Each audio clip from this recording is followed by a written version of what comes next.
John, tell me a little bit about what you bring to the table as far as your experience and qualifications for being a judge. Well, I am the most experienced person for any of these races, not just Group 23.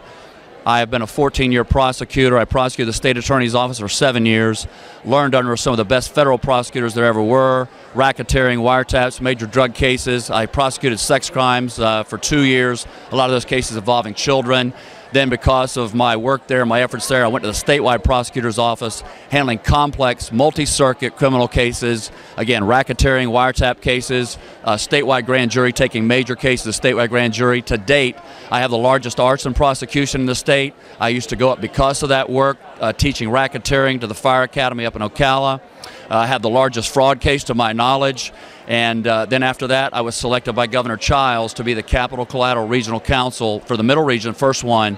And that office, that director, I actually directed the agency that represents death-sentenced inmates in their collateral appeals. That's their last effort to be able to challenge their death sentence. And because of our office's efforts, the law was changed. They went into special session. We had that was our position was legally that it was not carried out effectively.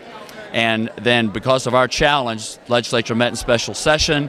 They went from the default mechanism being the electric chair to now it's lethal injection. I did witness the last two.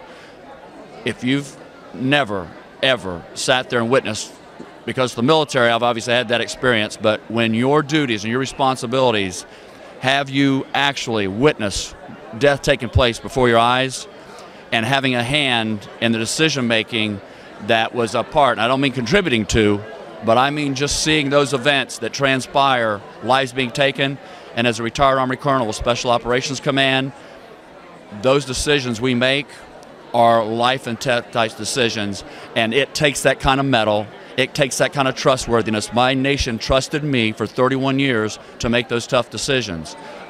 Our state and our government trusted me to make those kind of decisions as a prosecutor, and after I retired out in 2009, I came to Melbourne, Florida. My wife and I opened a practice, Moser. I'm in the courts every day. Criminal law, family law, juvenile, dependency, injunctions, all the issues that are paramount for this circuit court judge position.